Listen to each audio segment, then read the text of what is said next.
So with that, Carrie, I'll turn it over to you, and thank you again for joining. Thanks, Josh, and thanks for the opportunity to brief you today on NIFA. So again, we are right now with the National Institute of Food and Agriculture. Sorry, I was looking at that slide right now, and wondering how to advance them. But I think I'll just go ahead and let whoever know. So again, Dr. Castille with the National Institute of Food and Agriculture. Next slide. So NIFA is an agency within the Research, Education, and Economics mission area of USDA. And so as the director, I report to the Undersecretary of REE, who's also our chief scientist, along with the Agricultural Research Service, the Economic Research Service, and the National Agricultural Statistics Service. Next slide. Oh, go back, sorry. NIFA is organized into 4 science institutes and a center of international programs. We also have 4 offices that support the agency in budget, civil rights and EEO, communications and grants, and financial management. And currently, NIFA has 221 staff, 16 in our DC headquarters and 205 in our Kansas City operations hub. Next slide. NIFA partners closely with the U.S. land-grant universities, including those established in 1862, plus the 1890 historically Black land-grant universities and colleges, and the 1994 land-grant tribal colleges. We provide capacity funds that support agricultural experiment stations, cooperative extension, and 4-H and youth development, as well as competitive grants targeted to address the most critical needs in agriculture: food and nutrition security, workforce training and education, and rural economic development. Next slide, please. So last year, NIFA funded over 2,300 projects through both our competitive and our capacity programs. We have strong stakeholder and bipartisan support, and NIFA saw a 19% total budget increase from 2017 to 2021. Reaching over $1.9 billion, including AFRI, our capacity funds, and one-time funds for COVID relief.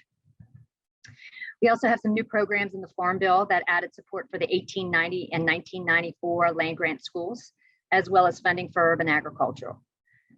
So one thing to highlight is a new competitive grants program for scientific research equipment that's going to help modernize our laboratories and some of the failing facilities of partner universities who supply the world-class research we need.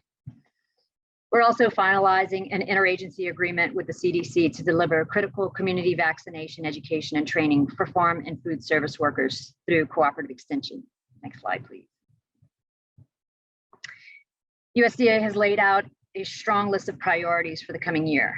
First, starting with containing the pandemic, next, ensuring racial justice and equity, also ensuring food and nutrition security, rebuilding the rural economy, and addressing the impacts of climate change.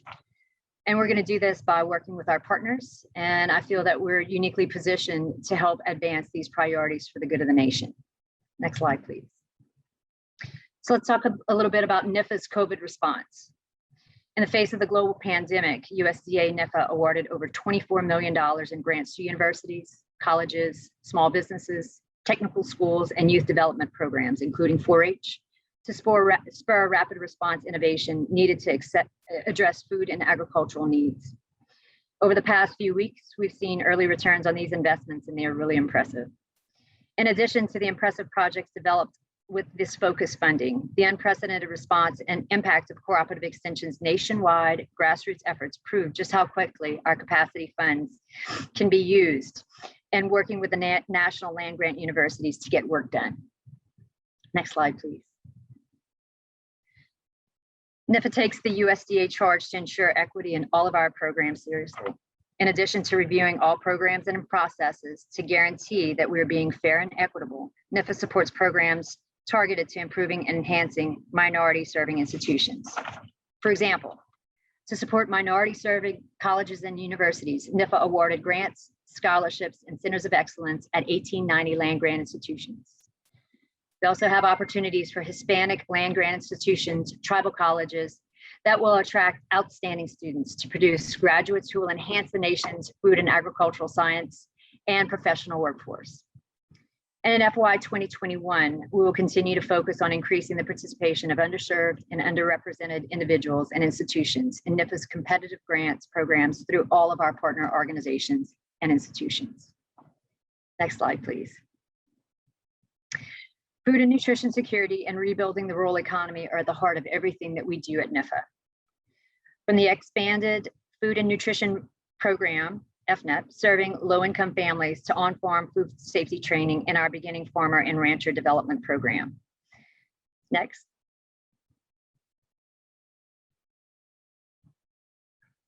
And finally, addressing the impacts of climate change.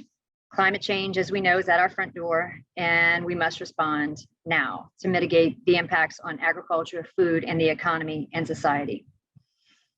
NIFA is exploring all of our programs for funding opportunities to address this critical area of research and education and outreach. We're creating a new vision for leading in climate change research funding across America and have formed a new leadership action group of experts to lead that change. Next slide, please. So before becoming director, my career allowed me to witness the impact of the agencies from all sides. So as an extension specialist, a land-grant university faculty member, and also a customer and what I consider an end user.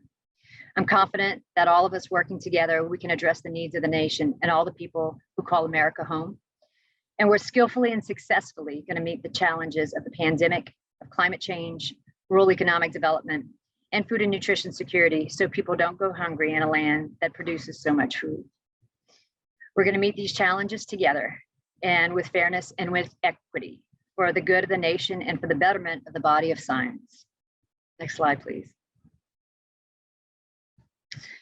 And we're going to work across the nation in every state and in every territory with our partners in the American Powerhouse of Science to become the leader in agricultural science innovations. So thank you so much, and I'm happy to take any questions.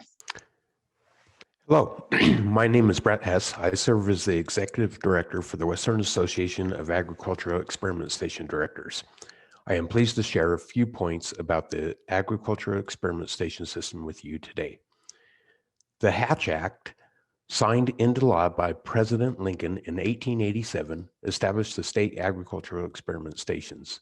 The purpose of the act was to provide funding that is administered through USDA, what is now NIFA, to conduct agricultural research at the 1862 land-grant universities. The Hatch Act was one of the most revolutionary acts of Congress that led to the science-based advancements, firmly placing the United States as the world power in food and agriculture. Today, the agriculture experiment stations are in all 50 states, the District of Columbia, and the U.S. insular areas. The agricultural experiment stations affiliated with 1862 land-grant universities have evolved with the times, and now are leaders in transforming food and agricultural systems throughout the United States. The role of agricultural experiment stations has not been diminished. In fact, the experiment stations are critical to the United States' position as a world power in agriculture and food. Experiment stations conduct a myriad of investigations to continue advancing in many areas: climate science, sustainable and regenerative agriculture, precision agriculture, smart farming, genetic engineering, and big data sciences are just a few areas of science that we are working in now and plan to expand in the future. May I have the next slide, please? Institutions in all 50 states and many U.S. territories operate research and outreach sites, both on and off campus, that represent diverse ecosystems, communities, and food production systems. A network of branch stations within each state helps ensure experiment stations respond to different climate, soil, natural resources, and cultures to address the place-based nature of agriculture. Although branch stations range in size and scope, they are important contributors to the local economies. They provide jobs in rural communities and often serve as innovation hubs for commercialization of research outcomes. Multi-state research brings together scientists from experiment stations across the country to tackle regional and national issues, creating state synergy, reducing duplication, and leveraging funds, facilities, and other resources. Hatch funds provide the foundation for the experiment station system. These funds are leveraged to secure competitive grants, of which NIFA's Agriculture and Food Research Initiative is a critical source. The AFRI program offers funding opportunities to enhance research conducted by the experiment stations. Next slide. With the funding, the National Institute of Food and Agriculture in the form of capacity dollars, such as Hatch, as well as grants secured through the agency's competitive grants programs such as AFRI, experiment stations direct agriculture research that reflects the diverse U.S. agriculture and food sectors. On this slide are a few examples of experiment station successes over time. Researchers quadrupled the length of strawberry growing season, increasing production by 80%. Growers using researcher recommended lighting and heating sensors have reduced energy use up to 30%. 80% of commercial egg producers have adopted new feeding strategies to reduce ammonia emissions. And lastly, scientists developed bio-based textiles that provide alternatives to synthetic petroleum-based textiles. Stay tuned, there's much more to come. Next, we will have Susan Ballabina, Deputy Vice Chancellor of Texas A&M AgriLife, say a few words on the intersection between the Texas beef industry, research, and agricultural extension as delivery mechanisms for science-based information. Thank you. At Texas A&M AgriLife, our vision is to reach every Texan, making agriculture and life sciences relevant and meaningful in daily life. Daily life in Texas was challenged most recently by February's winter storm that affected all 254 counties in our state. The agriculture losses and damages are currently estimated at around $600 million, with citrus, vegetable, and livestock industries hit hardest. We have faced hurricanes, wildfires, flooding, and drought, and during each of these disasters, the Extension Service was on the front lines, supporting state and local emergency management needs. Extension agents and specialists reach out to producers that collect damages and losses. They also organize hay collections and provide information on food safety during power outages. For the past year, AgriLife Extension has contributed vastly to the COVID-19 response by delivering personal protective equipment, test kits, and vaccines to local communities. Extension professionals have adapted face-to-face learning to web-based classes and technology-based educational opportunities. Land grant systems across this country are responding to the local needs and local communities. Responding to emergency needs is a core program area, but there are a few others that are vital to this state. First, supporting production agriculture and protecting natural resources.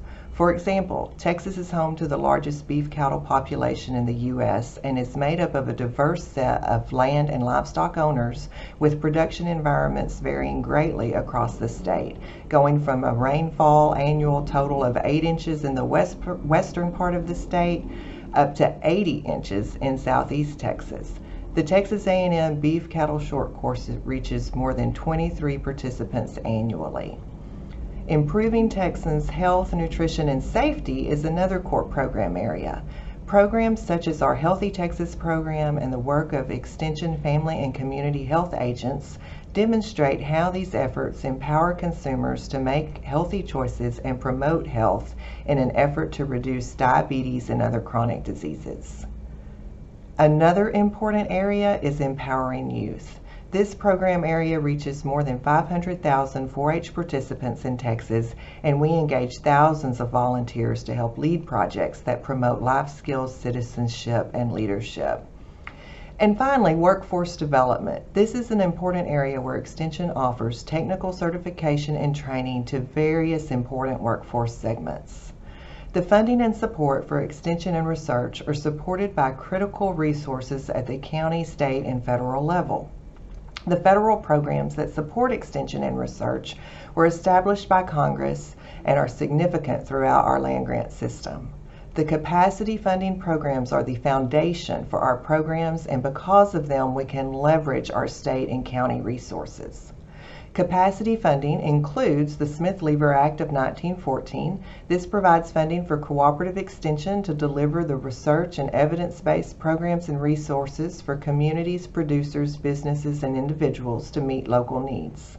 This funding allows extension programs to be nimble. The Extension Network can respond to immediate needs such as the disasters we talked about earlier, or responding to invasive pests or evolving issues in each of our states such as water and climate. The Hatch Act of 1887 provides capacity funding to support state agricultural research at our research centers across the country. In Texas, we have 13 research and extension centers, from the Piney Woods of East Texas to the Big Bend region of West Texas, and from the High Plains to the subtropical locations in South Texas. The research centers are addressing critical national, state, and local problems, and in several cases, multi-state problems. The McIntyre-Stennis Cooperative Forestry Research Act of 1962 supports forestry research at land-grant and other public universities. These programs, established and funded by Congress and administered by NIFA, are fundamental to ensuring that cooperative extension and agriculture research can carry out the land-grant mission. I thank you and the congressional members for supporting that land-grant system. These programs are vital to ensuring a positive future for the citizens we serve. Thank you. Good afternoon. I'm Jason Henderson, Senior Associate Dean in the College of Agriculture and Director of Extension at Purdue University. You might ask, what is Extension? What does it do, and how does it operate? And nothing is more fundamental about life than food, agriculture, health, and nutrition. And that is what we do for the young and the young at heart in all of our rural and urban communities. And simply put, Extension is America's educational partner for life. Embedded in America's land-grant universities, Extension believes in science and the power of education to build a better life. We teach people how to grow crops, raise animals, build communities, and strengthen families in sustainable ways. Our focus is to understand the needs of our communities and take the discoveries emerging from research and innovation and transform them into practical applications that our communities, families, businesses, governments can use to make life better. With the capacity funding that the Smith-Lever Act provides, Extension's faculty and staff use this capacity to leverage competitive funding through grants, such as the Agricultural Food and Research Initiative. In addition to other grant opportunities, raising donor dollars, and fee-based programs. For example, for every dollar in federal capacity funds that Purdue Extension receives, we spend an additional $9 for educational programs and applied research. Yet, without the foundation of capacity funding available in the Smith-Lever Act, the system begins to erode. Extension is strategically focusing on some major grant challenges that will require the collaboration across 1862's, 1890, and 1994 land-grant universities, in addition to others. It will take partnerships across the universities, the private sector, and government agencies. It will take hands-on learning as we explore the frontier of the 21st century to turn research into application. For example, National Extension has 6 major priority areas. First, Extension is tackling the impacts of climate change, which is the challenge for all of our rural and urban communities in so many different dimensions. Through the Tipping Point Planner, Extension provides tools and insights to help communities make climate-smart decisions. And with USDA's climate hubs, Extension helped create useful and usable tools for farmers as they make climate decisions. In recent years, Extension has focused on health, building local health coalitions to mobilize community responses to opioid addiction and the mental health of farmers and youth. And with the pandemic, Extension is partnering with the CDC to strengthen vaccination education. Extension is probably best known for 4-H, our youth and county fairs. But through the hands-on learning experiences, Extension builds the technical, professional, and most importantly, life skills needed for youth to succeed in the future. I think the most valuable skills we can teach are often the simplest ones: working hard, meeting deadlines, communicating about our work and projects, and learning how to get along with others by working in teams. At Purdue, in recent years, we've also focused on workforce development. One example is our partnership with the Manufacturing Extension Program to deliver the Skills for Success program to teach basic manufacturing skills to adult populations getting released from prisons and penitentiaries so that they're ready for a new job and a new life on day one of their release. This past year, the pandemic triggered an increase in people's interest in growing their own food. And through the support of community gardens, our Master Gardeners programs at Purdue and Purdue's Nutrition Education Program, which is funded by SNAP Ed and FNEP dollars, created 356 unique partnerships across the state of Indiana to produce more than 1 million servings of food as people learned to grow their own food. The pandemic also revealed that broadband is a necessity, not a luxury. And although Extension does not fund infrastructure, Purdue's digital-ready programs are teaching people how to make themselves, their businesses, and their communities broadband literate. For over a century, Extension has brought people together to build communities. And today, by focusing on diversity, equity, and inclusion, Extension has and is designing science-based programs to knit our communities together again. So what is Extension? Simply put, we are America's educational partner for life. Thank you. Thank you, Jason. And we will hear one more extension presentation, and then Dr. Castille, do you have to go at the end of the half an hour? Because if so, then we'll field a question to you so that we get your response. I do. Live. So unfortunately, I do have to jump off in about 5 minutes. So where is the question? Well, I'll just summarize it. It is what is a cooperative extension and NIFA doing to address the needs of farm workers and in training, and also let's see, in health services. So I appreciate the question. So one of the areas in which we received funding for around COVID was around this very area, to work in partnership with cooperative extension and our land grant universities to be able to train farm service workers. And so it's been a very successful program to date, and as well as our beginning farmers and ranchers development program. So I think for me, and this is one of the ways that we can do it, but I think there's other opportunities for us to be able to explore. Great, thank you so much. And we are extremely appreciative of your time and your ability to join us today. Thank you. Take care. With that, I think we'll move on to our next speaker. Okay, should I go ahead and share my screen, or do you have mine? Oh, there you go. Great. Good afternoon. I'm Vonda Richardson, Extension Director at Florida A&M University and current Chair of the Association of Extension Administrators. And on behalf of the 1890 institutions, I want to thank you for the opportunity to address you today. The 1890 universities consist of 19 historically Black land-grant universities, including Tuskegee, that was established under the passage of the Second Morrill Act. And as you see in the map, these universities are located in 18 states, mostly in the southern region.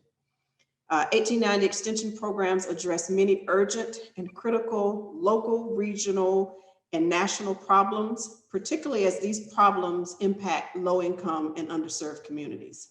Next slide, please.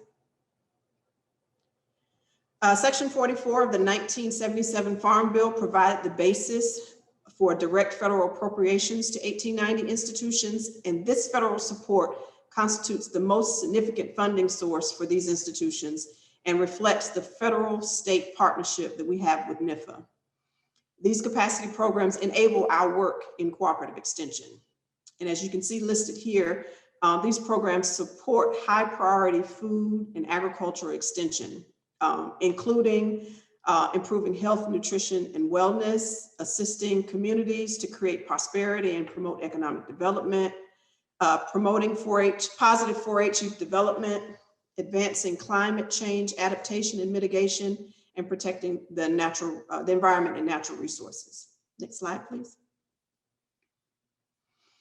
The 2020 COVID pandemic exposed the fact that many educational, economic, and healthcare disparities have persisted and in some cases widened for people of color and low-income individuals. And the land grant philosophy is even more relevant today, and it provides the best likelihood of generating solutions that are responsive to a very vulnerable audience, the audience that we serve as 1890s. And even though we're located in 18 states, our institutions network together, and thus we can serve and mobilize constituents who reside in a larger geographic region. The 1890 extension engages diverse audiences, and I emphasize here with special attention to underserved and sometimes unserved populations. Our goal is to help them improve their quality of life. Next slide, please. Our 4-H youth development programs are diverse and innovative at 1890s. Nutrition education for youth is delivered at all institutions. In STEM, some of the programs of notable recognition, we're introducing coding at Kentucky State University and marine science at the University of Maryland Eastern Shore. We're building confident young leaders through the Leadership Academy at Langston University and iCongress at Virginia State. There are virtual book clubs at South Carolina State University, and 4-Hers are engaged in innovation and service at Tuskegee and the University of Arkansas at Pine Bluff. Next slide, please. Agriculture and natural resources at our 1890 institutions. We have drone awareness and training at Tennessee State University. Here at FAMU, our beginning farmers and ranchers are reinvesting their resources back into their farms. Many of our institutions are developing programs so farmers can benefit financially from the ever-growing hemp industry. Prairie View A&M University is helping save Black family land. And West Virginia State Extension is studying the effects of climate change. Next slide, please.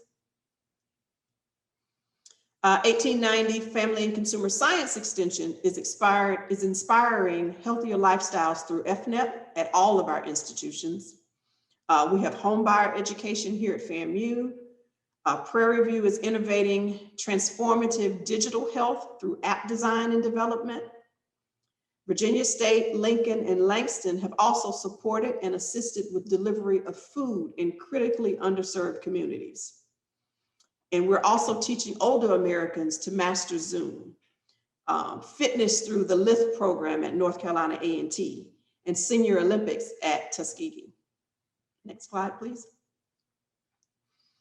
Our 1890 community resource development agents and educators know that community engagement works best when the community participates in a process that enables trust to build over time. So at Prairie View A&M, through their Bid Academy, they're attracting and fostering the development of more minority businesses. Central State University is offering free record expungement clinics for ex-offenders. FAMU is helping to address recidivism by providing educational opportunities behind bars and then gainful employment after release. West Virginia State is creating a public art mural to foster community engagement and celebrate the history and the future of a West Virginia town. Next slide, please. Although through our current extension efforts, the 1890 universities are committed to serving the needs of all communities and families through science-based educational, research, and technology transfer mechanisms. Our goal is to expand problem-solving capabilities of the institution to enhance our state and nation. Thank you.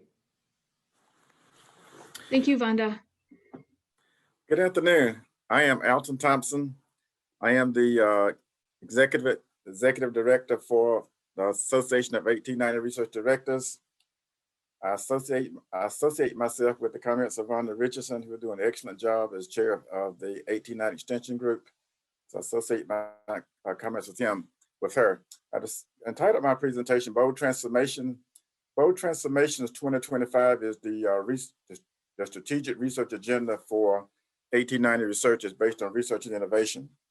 In addition, we have 7 priority areas, which I will go over some of them, but not all of them. 7 priority areas and research that are very coterminous with the 5 USDA priority areas that was articulated by Dr. Castille. In addition to those 5, in conjunction with those 7 priority areas, we also have what we call the 5 Ps: people, program, partnership, platforms, and places are really what our focus is. Again, thanks for the opportunity to share with you a few points about 1890 research. Next slide, please. As Vonda mentioned, the 1890 research is really legislated based on the Farm Bill of 1977, Section 1445. Section 1445 is referred to as the Evans-Allen Act of 1977, which really approved by Congress, providing capacity funds for food and agriculture research at the 1890 universities, including Tuskegee University, similar in a manner to the 1862 universities under the Hatch Act of 1887. Research under the Hatch Act of 1887 via the Evans-Allen program had led to hundreds of scientific breakthroughs that benefit the unique stakeholders of the 1890 institutions and the nation as a whole, that was mentioned by Vonda in terms of being low income, underserved, and unserved populations. This program, the Evans-Allen, has been extremely important to allow 1890 institutions to attract top-notch scientists to their campuses, conduct high quality and innovative research, and become more fully with the land grant system. Also, I will give some four examples of the types of innovative research that's being conducted at the 1890 land grant universities. Again, I associate myself with the comments of Bret Hess, my 1862 colleague, but also coming from an 1890 perspective. In terms of the researchers at Tennessee State, flip to the Tennessee State slide, I'm sorry. All right, the researchers at Tennessee State are really engaged in food safety and bioprocess engineering program. They have been examining new ways and innovative ways to increase ultraviolet light efficiency in reducing harmful biological and chemical contaminants in foods. These new and improved technologies have successfully reduced the cost of pasteurization and sterilization tenfold. The process is yielding increased safety and better quality food. And also the researchers at Tennessee State have developed a framework that will ensure the process to be scaled up to an industrial production level. Next slide. The researchers at A&T are conducting genuine research related to possible cancer cure and research in metabolomics. It is a very high profile research study. It was funded by NIFA with leveraged with additional funds as well.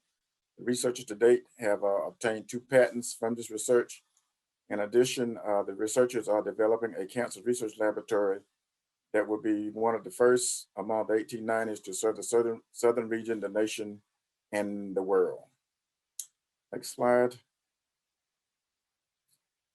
The University of Maryland ensure really their researchers are looking at reducing phosphorus and nitrate content in farmlands.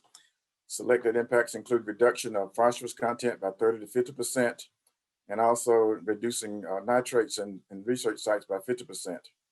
A panel of experts from the Chesapeake Bay program conservatively estimate that bioreactors remove about 20% of the total nitrogen in the water that they treat. However, the University of Maryland ensure researchers achieving closer to 35% of this one. And they also estimated that the forest land buffer and the bioreactor together make a powerful combination of pollution reduction. Next slide. The researchers at the University of Arkansas at Pine Bluff have developed a sweet potato foundation seed program. And essentially this program accounts for 90% of the acreage under sweet potato production in Arkansas. The activities, even though they were scaled back by COVID-19, researchers have helped to propagate 2024 tissue culture sweet potato plants that were used to produce 40,000 slips during the summer of 2021. Thus, they are well positioned for the 2021 growing season. Also, in addition to this research, 1,200 pounds of sweet potatoes not selected as seed material after harvesting were distributed to senior citizen centers, halfway houses, and addiction recovery centers in Pine Bluff and the surrounding areas. and the mayor and also the city officials were very thankful for the University of Arkansas at Pine Bluff for being a good community citizens and contributing positive to food, nutrition, and security in Pine Bluff and the surrounding communities. The next slide deals with the Centers of Excellence. This is one of the programs that Dr. Castille mentioned. Central is authorized by the 2018 Farm Bill. There are 6 Centers of Excellence that's been authorized, 4 are currently funded, and 2 will be funded soon. And in these Centers of Excellence, they are interdisciplinary centers. We're working collaboratively with the 1890 Extension and also the 1890 Deans of Agriculture. And as we pool our strengths in creating interdisciplinary culture, as Vonda said, we're in 19 states, but we're speaking as one voice in a unified effort to bring our expertise and strength to solving the persistent societal problems that exist. In this approach, not only is it across all 3 mission areas, but it's also transdisciplinary as well, and is also based on collaboration with the other land grant institutions. Finally, I want to mention the climate research conducted in the 1890s. Bret, Hess, and I was part of a research study that was conducted by Experimentation Section on climate change capabilities. The majority of 1890s reported having a climate research portfolio and an interest in growing their portfolio. In addition, and as we grow the portfolio, there will be a focus on communities of color, how climate change affects communities of color, and also how the social sciences can contribute in a very positive way to climate science. In terms of the areas that 1890s are involved in climate change, is basically 3 areas I sort of identified: sustainable agriculture, food security, and food science, natural resources, biodiversity, and water resources, renewable and biofuels, as well as carbon emissions and sequestration. So these are really the research capabilities of the 1890s. Some of them, I didn't go over all the 7 priorities, but the priorities that I did go over, examples I did go over, is a representative sample of the research portfolio of the 1890s. We continue to grow, we continue to expand, we continue to collaborate.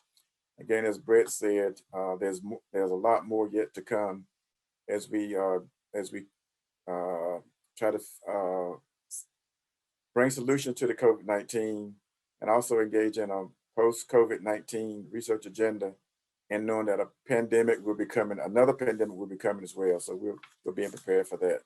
And then finally, in terms of the NIFA capacity programs, our NIFA capacity program really makes us more competitive. Thank you. Thank you so much, Alton. Next, we have Brian.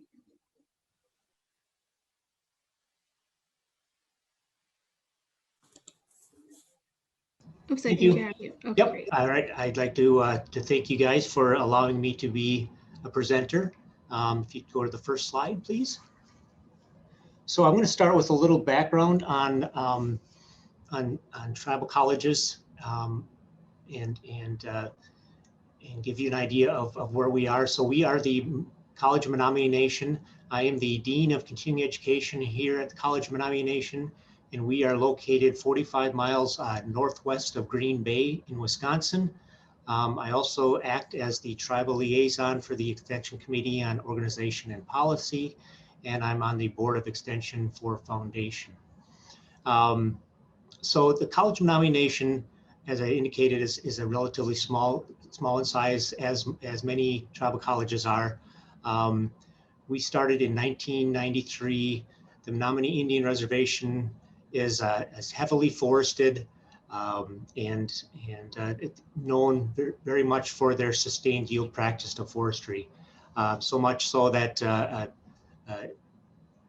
Menominee leader Chief Oshkosh back in the day said that it was important in order to keep the forest healthy to cut the forest from sunrise to sunset, and only cutting the dead and the sick trees, and then turning around and doing it again, and this will keep the forest healthy.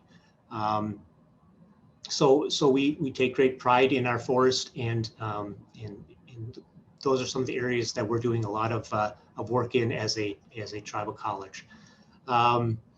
we are, like I said, we're small, but that allows us to work closely with communities, providing assistance with workforce opportunities and giving our tribal members and rural folks the opportunity for a low-cost higher education. We are a strong community partner. We have job centers on our tribal colleges. We have daycares, and we've done a lot of work with the tribes during this time of COVID-19, and been able to really benefit the community by working together. We do have research opportunities within the tribal colleges. It can be very unique and different. We not only have to go through an IRB approval, but we also have to go through what is sometimes our local tribe for like a language and culture commission or something along those lines. Next slide, please. So as Dr. Castille indicated, there are currently 37 tribal colleges. In October 1994, Congress passed the legislation granting the tribal colleges and universities land grant status. So we did recently celebrate our 25th anniversary. Initially, it was 29 Native American colleges through the Elementary and Secondary Reauthorization Act, and it authorized $23 million endowment to build up over 5 years, which then the college receives. We get an endowment annually based on the interest from that $23 million. So within our NIFA funding, we get pots of money. One of them is known as the Equity Program, Extension Program, and then also we are allowed to then apply for research. A lot of the tribal colleges have a direct land grant office, and then they have a land grant director, and then they oversee all of these programs in one.